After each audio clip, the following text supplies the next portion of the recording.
Todos nós aqui já passamos ou estamos vivenciando alguns desafios, outros muito grandes, né? Grandes dores, outras às vezes desafios menores, mas também que exigem de nós, né, uma certa força, um certo grau de entendimento para que a gente passe por eles de uma forma mais leve, né? E hoje a gente vem aqui buscar esses recursos numa parábola de Jesus, né? A gente vai buscar os ensinamentos na parábola da casa edificada sobre a rocha. Que essa é uma parábola que está contida no Evangelho de Mateus, capítulo 7, 24 a 27. Isso. E a gente sabe que a doutrina espírita, ela tem o objetivo de quê? De abrir o entendimento para nós, né? De abrir nossos olhos, nossos ouvidos. Parece até que foi combinado o texto de hoje, que justamente o Renato leu sobre ouvir e praticar. É sobre isso que nós vamos falar aqui hoje, né? E a doutrina espírita, ela tem essa missão de abrir nossos olhos, nossos ouvidos, né? Tornando o ensino de Jesus mais inteligível, né? Para todo mundo. Porque Kardec vai trazer para nós a importância da gente estudar o Evangelho de Jesus, a importância de todos nós nos reunirmos em torno das palavras do Mestre. Principalmente porque, segundo ele fala para nós lá no Evangelho segundo o Espiritismo, que de todas as matérias contidas nos Evangelhos, por exemplo, os atos da vida de Cristo, os milagres, as predições, os dogmas que as igrejas tomaram para si, né? E o ensino moral, de todas essas matérias, o ensino moral é o único que permaneceu inatacável, né? Sem divergências entre quase todos os credos. O ensino moral contido no Evangelho de Jesus, né? Ou seja, é um terreno onde todos nós podemos debruçar. É um estandarte sobre o qual todos nós podemos estar, independente das crenças. O ensino moral contido nas palavras de Jesus são tão importantes para nós porque são como roteiro vivo. São bússola que nos orienta na caminhada, né? Então, o que constitui esse ensino moral das parábolas de Jesus contida nos Evangelhos? Constitui para nós uma regra de proceder, um roteiro, uma bússola, e que nós vamos utilizar tanto na nossa vida privada quanto na nossa vida pública, porque são relações sociais permeadas pelo quê? Pelo amor e pela justiça divina, né? Então, a gente vamos comentando assim aos pouquinhos, por que Jesus falava por parábolas, né? As parábolas, elas contêm um ensinamento moral. E as parábolas eram muito utilizadas naquela época de Jesus, desde a antiguidade, porque facilitava o entendimento, facilitava a interpretação dos ensinos. E Jesus falava para aquele povo, como fala para nós até hoje, de coisas muito simples, não é mesmo? Jesus falava de pão, Jesus falava de peixe, né? Jesus falava de pesca, Jesus falava de sal, Jesus falava de luz, né? Ou seja, de coisas do dia a dia daquele povo. E essas parábolas, elas facilitavam o entendimento, facilitava a extração do conteúdo moral que havia naqueles dizeres, né? Só que para obter esse ensinamento moral, gente, a gente tem que ter uma interpretação, estudar essas parábolas além da letra. Extrair desse conteúdo moral, né? Tirar esse espírito dos ensinamentos para que ele fale para nós ao espírito imortal que somos. Porque Jesus não veio aqui para nós para falar para o corpo, vocês concordam? Jesus veio falar para o nosso corpo? Não. Jesus veio falar para nós, para o espírito imortal que somos. E como disse o Paulo, né, a letra mata, né, assim? E o espírito vivifica, né? No entanto, se muitas vezes a gente não compreende os ensinos de Jesus, a doutrina vem e põe luz. A doutrina espírita coloca luz ali, né? Nos esclarece, amplia o entendimento, sendo o que? A verdadeira chave para a gente compreender esses ensinos, né? E aí, que contexto que Jesus conta essa parábola, gente? É porque é importante a gente saber assim, ele contou isso quando? No início, no meio, do fim? Como é que foi esse contexto? Esses 4 versículos só. Jesus contou para nós essa parábola no finalzinho do Sermão da Montanha, ou Sermão do Monte. A gente tem uma imagem aqui que foi mais ou menos nessa região aqui, que é o tal monte que eles falam, porque quando fala Sermão da Montanha, a gente acha que é uma montanha super íngreme e que todo mundo subiu muito alto para ouvir Jesus, né? Não, é um local aqui mais baixo, né? É um monte mesmo, atrás aqui fica o Mar da Galileia, e foi Jesus quando ajunta todos os discípulos, aquelas pessoas todas, para falar o Sermão da Montanha, que é o maior código de amor de todos os tempos, né? Tá em Mateus 5, 6, 7. Jesus fala sobre as bem-aventuranças, bem-aventurados os aflitos, os pobres de espíritos, né? Os misericordiosos. Vós sois o sal da terra, vós sois a luz do mundo. Depois que Jesus traz para nós esse maravilhoso cântico de amor, e tão importante que são as lições das bem-aventuranças, ele vai terminar essas lições com esses 4 versículos que nós vamos estudar hoje. E esse local onde essa parábola foi contada, esse contexto é tão importante, né, que é as bem-aventuranças, que Gandhi, por exemplo, fala para nós que poderiam se perder todos os livros sagrados da humanidade, mas que se restasse só o Sermão da Montanha, nada se teria perdido. A gente vê a importância do conteúdo moral desse texto para nós que está no Evangelho de Mateus. Gandhi, que não era cristão, né? Era da Índia, né? Não seguia o Cristo como cristão, né? Mas ele achava que esse texto, o Sermão da Montanha, era o maior de todos, que poderiam se perder todos os textos sagrados, inclusive os textos antigos, mas que se o Sermão da Montanha permanecesse, que estaria salvo todo o cristianismo. Então Jesus aqui está se reunindo, está sentado aqui nesse monte, né? Atrás aqui está o Mar da Galileia e todas essas pessoas em volta dele, né? Esse sermão do monte que constitui esse cântico de amor que era falado para quem? Para os mais necessitados, para aqueles espíritos mais simples, né? Os mais sofredores, aqueles que buscavam em Jesus um alento para as dificuldades que eles passavam. Não é verdade? A gente não vê isso? Né? E Jesus dá aquelas esperanças consoladoras de que o reino dele não era daquele mundo, né? Que a felicidade não era daquele mundo e que eles buscassem o reino de Deus. Não é isso que a gente vê? Então Jesus trazia para esses povos mais simples, né? Mais necessitados, sofredores, essa esperança em dias melhores. E Jesus vai trazer essa parábola no finalzinho. Depois de fazer toda a explanação, ele vai falar o seguinte: assim, todo que ouve essas minhas palavras e as põe em prática, pode ser comparado a um homem sensato, que construiu sua casa sobre a rocha. Caiu a chuva, vieram as torrentes, sopraram os ventos, precipitaram-se contra esta casa, e ela não desabou, pois os seus fundamentos assentavam na rocha. E todo aquele que ouve as palavras que acabo de dizer, que era o Sermão do Monte, e não as põe em prática, pode ser comparado a um homem insensato, imprudente, que construiu a casa sobre a areia. Caiu a chuva, vieram as torrentes, sopraram os ventos, vieram dar contra esta casa, e ela desabou. A sua ruína foi total.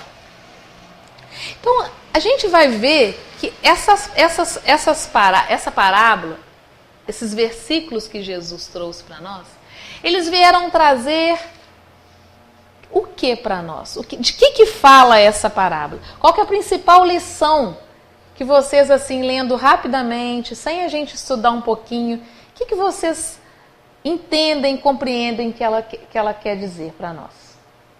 Alguém quer trazer? O ensinamento de Jesus.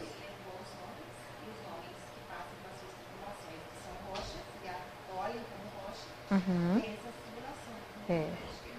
Isso. Então vem falar para nós de construções sólidas e construções nem tão sólidas. Não é isso? Ouviram que ela trouxe? Ela trouxe isso mesmo, que está passando para nós, que Jesus trouxe um ensinamento de que precisamos construir sobre a rocha ou construir-nos sobre a rocha, né, para que vençamos os desafios. Esses ventos, essas tempestades, isso são o quê? Né? São as nossas dificuldades. Essa parábola também, a gente pode falar que ela veio trazer para nós a necessidade de fazermos edificações mais sólidas, alicerçadas, né? Sobre a necessidade da gente ser prudente ao edificar algo sensato. E a gente não está falando só de edificação física, não é isso? Porque a primeira vez, se eu ler só com a letra, né, eu falo assim, isso aí eu já sei, se eu fizer a minha casa física num lugar, né, arenoso, ela vai cair, eu já sei isso. Mas não é isso que a gente está querendo buscar, a casa física. A gente está querendo falar sobre as edificações que são aquelas verdadeiras, que são as do Espírito. Né? Outra coisa que essa parábola traz, ela traz também sobre as consequências, os efeitos das nossas escolhas nos nossos plantios. Se eu faço plantios, não só os plantios materiais, né, mas os espirituais também, a da alma, né? Se eu opto por plantios negligentes, imprudentes, nas minhas relações dentro do meu lar, né, com o companheiro, com a companheira, com os filhos, com os amigos do trabalho, com os companheiros de trabalho, né? Se eu faço escolhas de plantio de determinadas edificações, eu vou colher essas plantios. E como são as colheitas que nós estamos obtendo hoje, nessa nossa reencarnação, né? Porque a semeadura a gente sabe que é livre, mas a colheita ela é obrigatória dentro daquilo que eu plantei. Não consigo plantar abacaxis, né, colher uvas, né? Assim, Jesus falou, não se colhem uvas dos espinheiros, dos abrolhos, né? Assim? Então é isso que nós vamos trabalhar nessa passagem. A gente vai trabalhar, a gente pegou 2 obras para a gente trabalhar, que é o Luz Imperecível. Vocês conhecem esse livro? É uma coletânea de estudos feito pela União Espírita Mineira sob a direção de Sonório. Sonório já faleceu, mas foi um grande trabalhador da Seara Espírita aqui no estado, no país todo, né? E no Vinha de Luz ao final, que é uma obra de Emmanuel. Emmanuel sempre muito pontual, né? Muito firme conosco, então é bom para a gente trabalhar essas nossas interpretações, né? E a gente vai então aos poucos. A gente vai falar sobre edificação. Todo aquele que escuta as palavras e as pratica semelha ao homem prudente ou sensato, que edificou sua casa sobre a rocha. Então, todo aquele, todos, não tem distinção, não tem privilégio. Qualquer um de nós que escutar as palavras de Jesus, ou seja, todos temos acesso. Mas é necessário que a gente ouça com atenção, com cuidado, para que a gente pratique as palavras assimiladas. E aí fica um questionamento para nós. Será que a gente realmente está prestando atenção no que Jesus tem falado para nós? Será que realmente, em meio a tantos sons que a gente percebe todos os dias, tantos ruídos do nosso dia a dia hoje, que é muito maior do que o dos nossos pais, né? Porque uma quantidade de informação imensa, ninguém tem tempo para nada.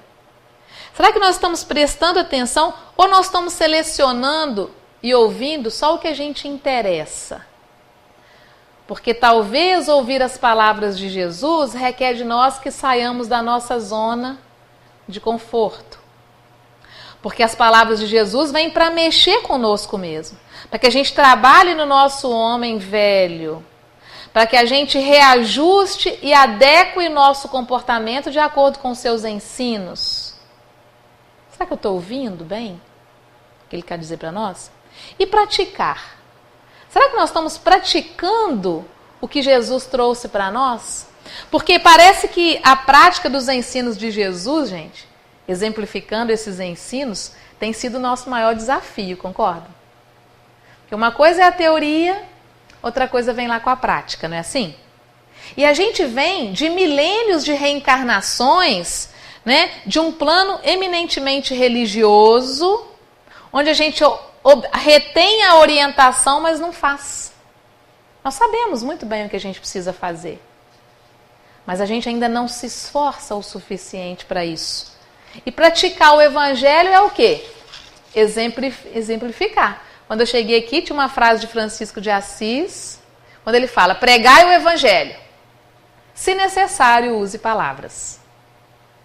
Porque a gente acha que pregar o evangelho é falar, né? Aí eu venho aqui falar, estou pregando o evangelho, porque eu fui lá no Dom Pedro II, falei, tal. Não, né? É muito diferente disso. Eu preciso me esforçar para que o que eu falei aqui, que a mais necessitada sou eu, sem dúvida, porque os ouvidos mais próximos da minha boca são os meus. Então eu tenho que prestar atenção nisso e não só reproduzir, mas viver aquilo que a gente traz. Há um filósofo também, Albert Schweitzer, teólogo, médico, ele fala para nós que o exemplo não é a melhor maneira de ensinar, é a única. Quer dizer, o Albert Schweitzer, de 1875, morreu há pouco, 1965, bem distante lá da mensagem do Cristo, e tem tudo a ver. O exemplo não é a melhor forma de ensinar, é a única. E como nós estamos exemplificando dentro da nossa casa, para os nossos filhos? Que exemplo nós estamos dando de cristãos que somos para os nossos pais, avós, sobrinhos, colegas de trabalho? Cada um pense um pouquinho como que está exemplificando o que Jesus pediu para nós, né?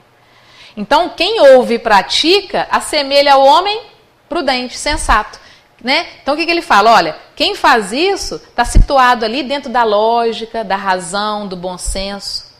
Ser sensato decorre de uma postura o quê? Comedida, de uma postura cautelosa, de uma postura previdente. Estamos sendo previdentes nas nossas ações? Ou essa correria do dia a dia impede que a gente faça as melhores escolhas para o espírito que somos? Porque fazemos sempre a melhor escolha para o corpo. A gente faz a higiene do corpo todos os dias. E a higiene mental? E a higiene do espírito? Como é que a gente está trabalhando isso?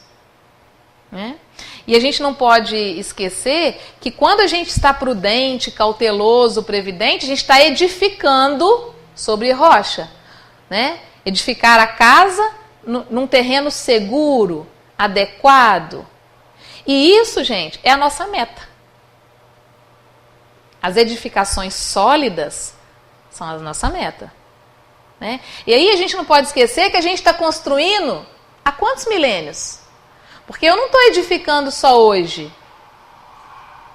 Eu tenho edificado há muitos milênios.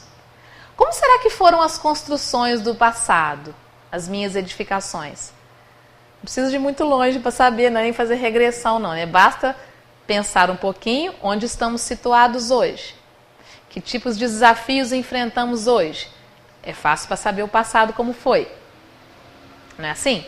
Então, quanto que nós já temos edificado em nós? Quanto que nós já edificamos ao longo das centenas de reencarnações, né? A gente edificou em piso seguro ou ainda não? Acho que não, né? Porque senão não estaríamos aqui nesse mundo de transição, de provas e expiações, né? Resgatando nosso passado, como diz Emmanuel, obscuro e delituoso, a peso de tantas provações, de tantas dificuldades, né? Então, se a gente edifica como homem prudente, ok, né? A gente vai ter a tal segurança íntima. Pode vir a chuva, podem vir os ventos, combater a casa e ela não cai, porque ela está edificada sobre a rocha, né?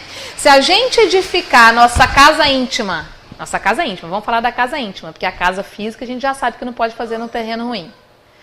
Se a gente edificar nossa casa íntima sobre as bases seguras do Evangelho, pode vir a chuva, pode vir o sofrimento, pode vir a dificuldade.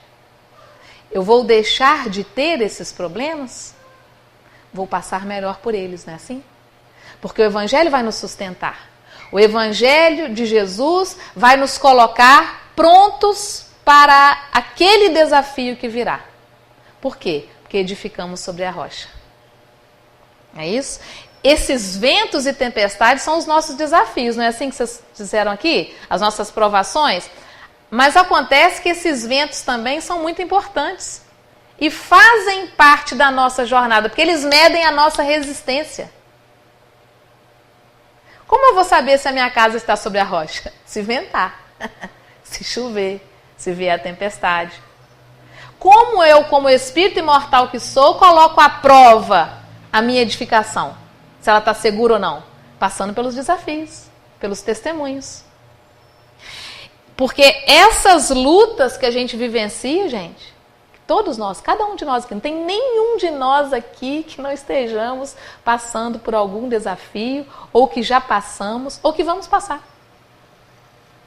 Porque todos estamos juntos, né, nesse mesmo mar de afinidades que nos situou no planeta Terra, no Brasil, em Minas Gerais, em Juiz de Fora, na Casa Espírita Dom Pedro II.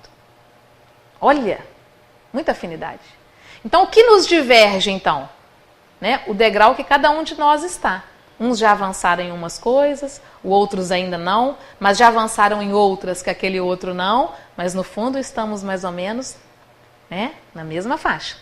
Né? E essas lutas fazem parte da nossa existência. Senão nós não estaríamos no planeta Terra. E tem um dizer que fala, né, que são as tempestades que nos ensinam a navegar. Porque mar calmo não forma um bom marinheiro. Olha que interessante. Então é necessário que a gente passe por essas experiências de vento, de tempestade, para que a gente comprove a nossa resistência. Se a nossa casa está... Se ventar e cair um pedaço, opa, preciso mais cuidar daquele lado ali. Aquela parede está mal feita. Né? O meu orgulho está muito grande. Eu estou com um orgulho tão grande que eu não consegui vencer esse desafio. O meu egoísmo está muito grande. Então a gente vai medindo. Né? Agora, se essa casa está segura, por bases seguras, né? Sem esquecer da oração, da vigilância, a gente vai substituindo aquele homem velho que está aqui no banco de dados da nossa mente. Nós temos um banco de dados, né? Muito maior do que um computador, né? Né, Renato? Renato que é bom na informática aí, nos computadores, né? O nosso banco mental da mente, estou fazendo aqui atrás, porque a gente está situando no cérebro aqui, né?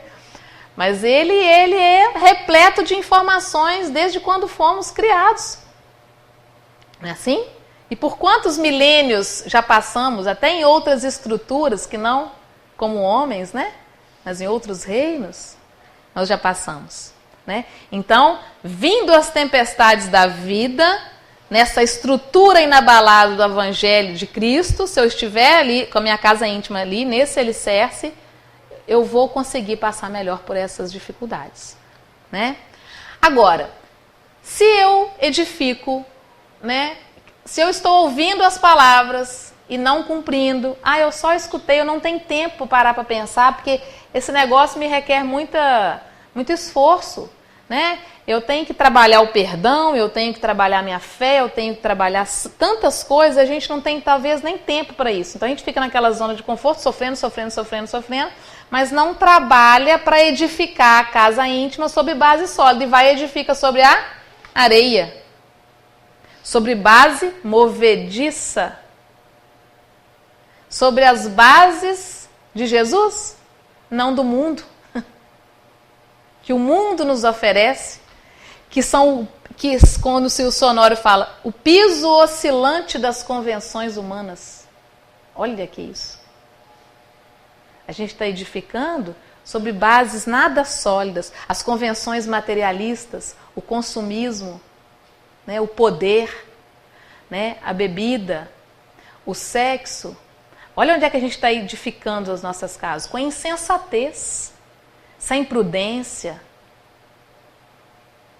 Não é que a doutrina espírita seja moralista, mas tem um poder moralizador incrível. porque ela fala de reencarnações, de imortalidade da alma. Porque nós não podemos viver como se não houvesse amanhã, não é assim? Deixa a vida me levar, a vida leva eu, né? Não é dessa forma. Nós temos que ter a rédea da nossa vida na nossa mão, porque nós somos os construtores de nós mesmos. Leon Denis fala isso para nós, não é?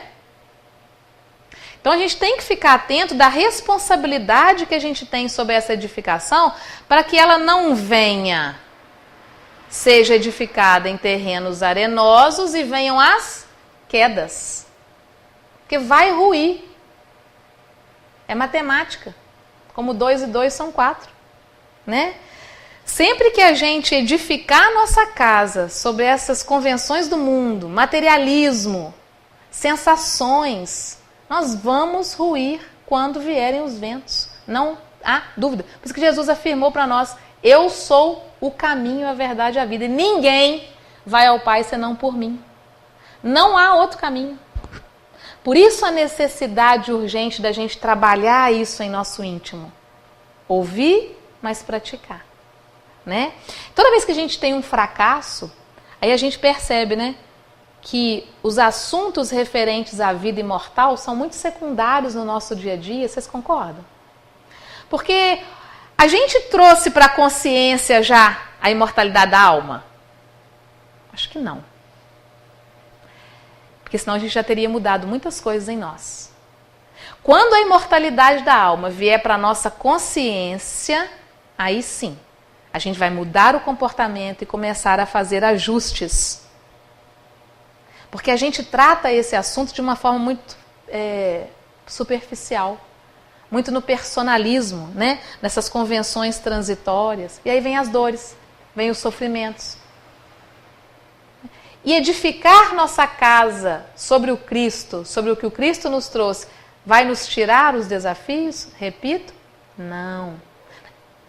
Tem uma frase de Emmanuel que fala: a prece não vai te tirar daquela dificuldade que você está passando, mas vai te ajudar, estou falando com as minhas palavras, a vencer aquele momento, a passar por aquele momento difícil.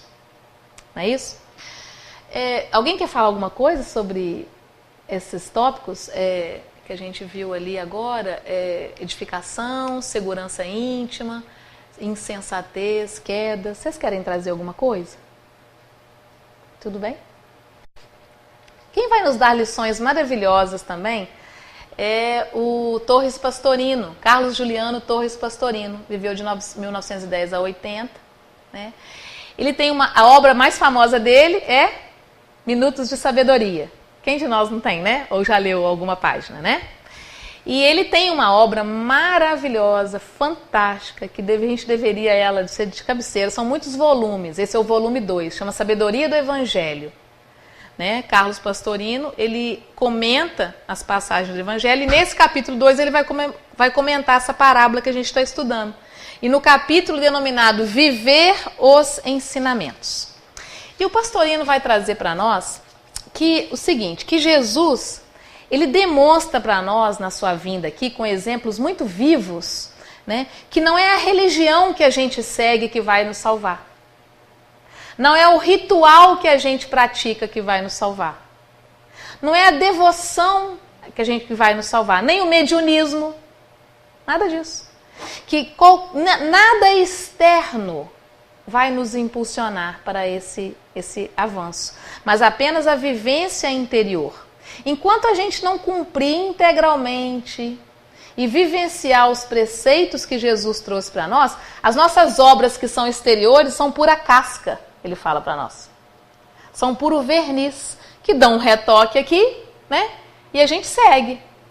Mas por dentro, a casa íntima está edificada como?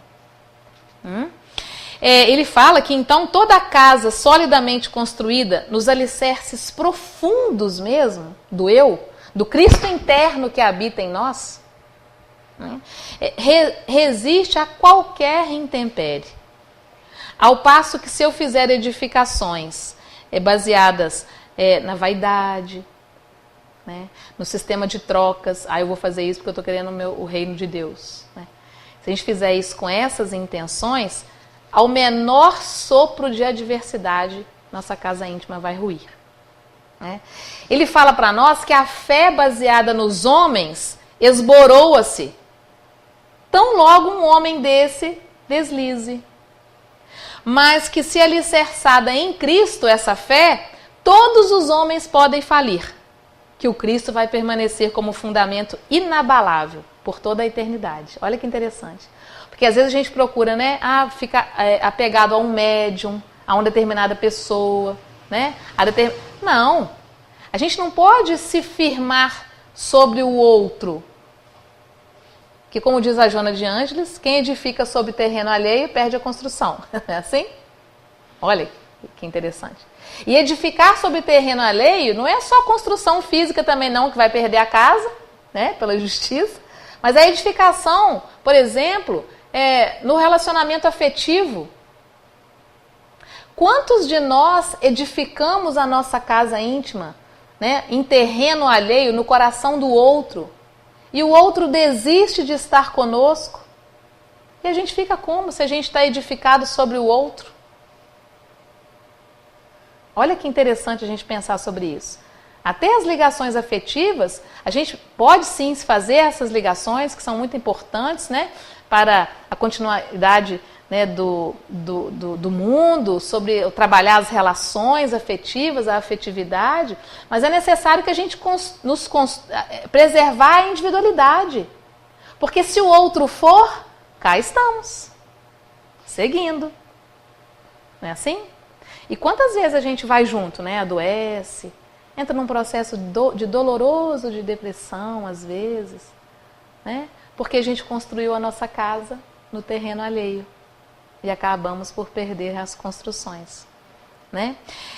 Quem assim não vive, edificando sobre bases sólidas, né, está construindo a base sobre a areia, como diz o Pastorino, sobre os átomos da matéria transitória, né, sobre a personalidade passageira, né, e quando vem a morte, ou a separação, ou a desilusão, ou a decepção, quando vem isso tudo está perdido, porque a gente está só na matéria.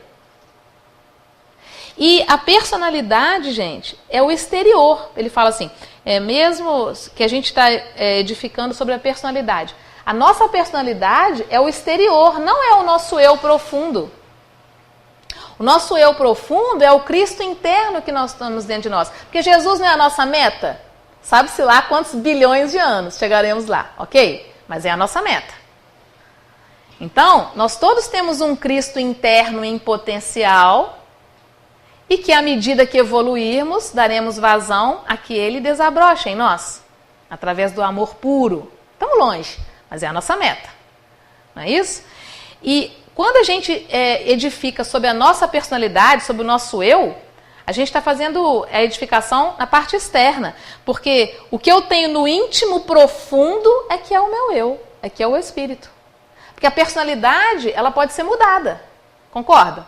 Não tem aquele dizer que o hábito cria a segunda personalidade? André Luiz traz isso para nós, na Agenda Cristã. O hábito cria a segunda personalidade. Se eu não me engano, ela é essa fonte mesmo, tá? Ou seja, se eu começar a fazer plantios novos, eu vou deixando os plantios velhos e sobrepondo a eles plantios novos e eu vou me tornando uma outra pessoa. Olha Saulo e Paulo, que venceu aquele homem velho através de muito esforço e se transformou numa outra personalidade, concorda? Ele mudou o eu profundo dele. E a personalidade foi, né? Ele tinha o eu, né? E a personalidade. Com a mudança no eu profundo, no espírito, ele construiu uma nova personalidade. Tanto que 2 nomes. Saulo antes, Paulo depois, né? E Pastorino, então, ele termina para a gente falando que a construção perene, que é aquela que é alicerçada no coração unido ao Cristo, essa nada abala. É sólida. É eterna. Nada a abala.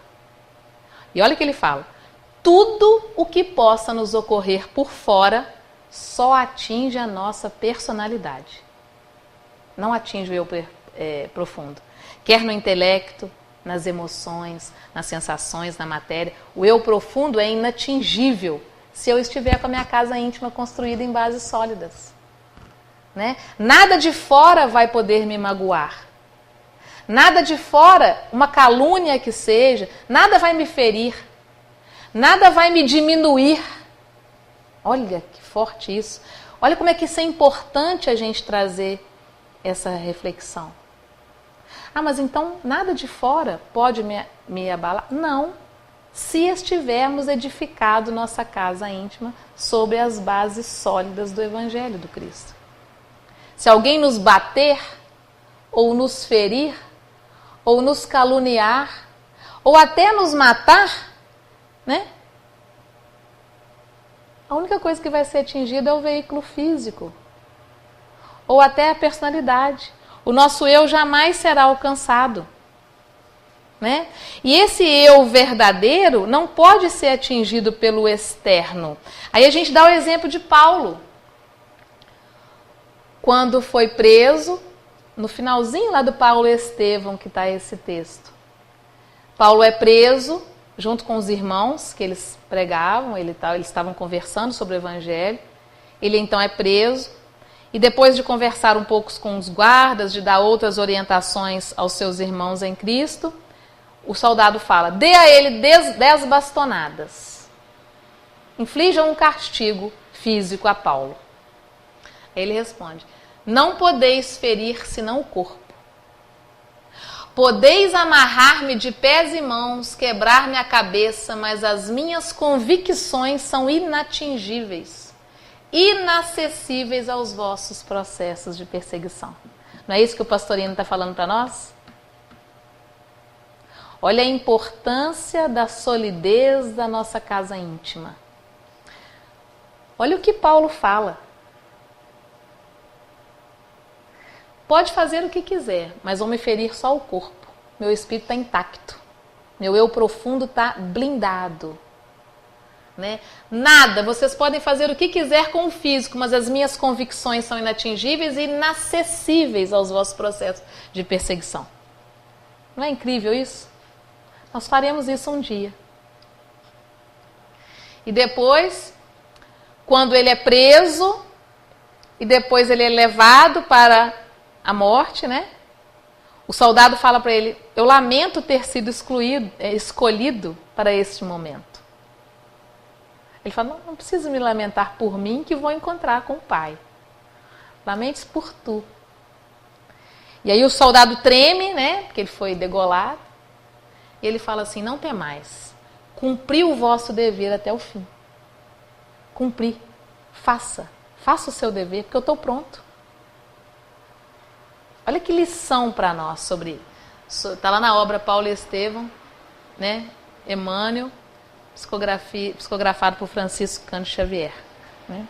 E a gente então vai concluindo nossa conversa de hoje, né?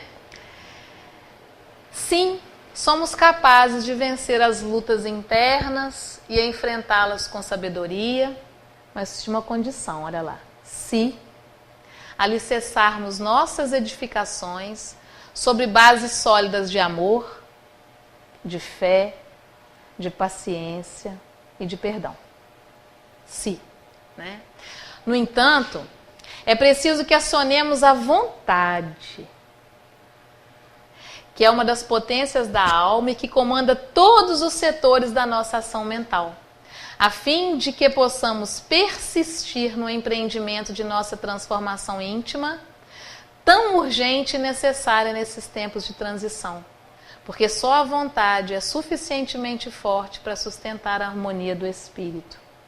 Emmanuel fala isso para nós no livro Pensamento e Vida. Então, podemos sim vencer essas lutas, esses desafios, essas dificuldades, mas se edificarmos as nossas construções sobre essas bases sólidas. Como será que está sendo essa edificação nossa? Vamos perguntar de novo.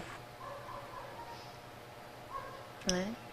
Será que a gente está acionando essa vontade, que é essa mola propulsora que vai nos levar a persistir e a resistir diante das dificuldades? Como que anda a nossa vontade? Está muito boa? Está mais ou menos? Ou está fraquinha? A gente precisa exercitar ela. É igual o músculo, não é assim? Se eu não exercitar, ele atrofia. A vontade também. Eu preciso exercitar a minha vontade, minha coragem, para que eu siga adiante, para que eu siga enfrentando as dificuldades com altivez, com fé no Cristo. Né? Mas, no entanto, não podemos esquecer um outro conselho de Paulo. Procura vir antes do inverno. O que é isso? O que Paulo quer dizer para nós com esse versículo que está lá em Timóteo? Segunda carta que ele escreveu para Timóteo, está no capítulo 4, versículo 21. Esse versículo está no livro Vinha de Luz. Esse versículo está analisado e comentado por Emmanuel no livro Vinha de Luz, capítulo 66. E Emmanuel vai trazer para nós que essa fala de Paulo com Timóteo, estava falando na época, porque eles viajavam muito, lembra? A pé, de barco, lembra?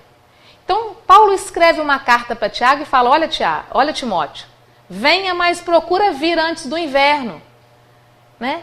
Que é um conselho de prudência, de recomendação prudente de Paulo para que Timóteo não arriscasse a viajar naquelas dificuldades que seria, né, que é o inverno mais forte, que é um inverno rigoroso, né, que não oferece condições favoráveis para a gente viajar. Só que a gente não precisa ficar na letra, não é assim? A gente não tem que fazer isso? Tirar o espírito? O que será que isso está dizendo para mim? Hein? Venha antes das dificuldades, antes dos ventos, antes das tempestades. E como é que a gente pode ir antes da tempestade? Fazendo provisão de luz. Emmanuel fala para nós. Se a gente souber que vai haver uma catástrofe aqui, e fala, ó, a comida nos mercados vai acabar, a água também, o que a gente vai fazer? Todo mundo aqui, correr para comprar, porque ninguém quer morrer de fome, nem de sede. Isso é provisão, não é? E como que eu faço provisão para passar pelas dificuldades? Como?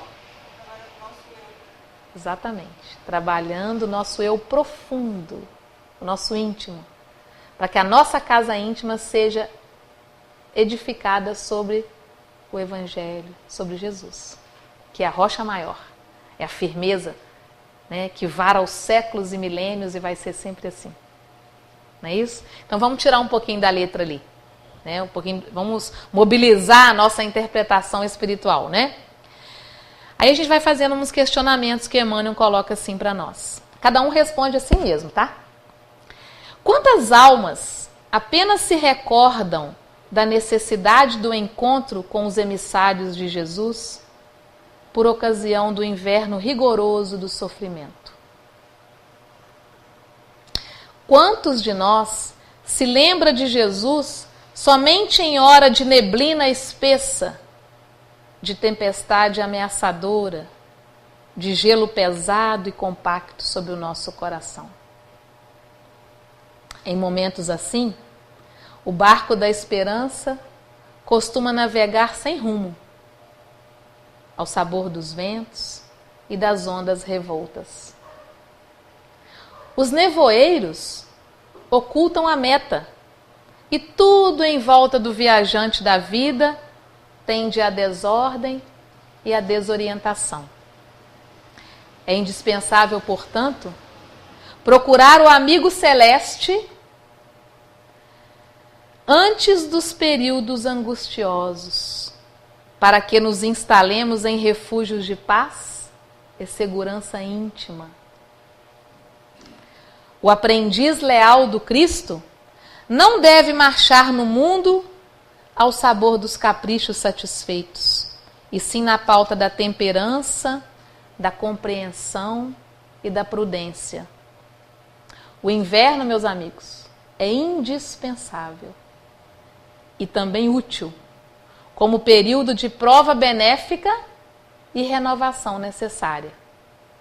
Procuremos, todavia, o encontro de nossa experiência com Jesus antes dele, construindo e construamos nossa casa sobre a rocha, que nos sustentará o Espírito milênios afora. Né? Muita paz para nós, que fiquemos com essas reflexões durante a semana. Como está edificada a nossa casa íntima? Como estamos edificando a nossa casa íntima? E que nós precisamos exercitar a vontade, que é a grande propulsora do nosso avanço espiritual.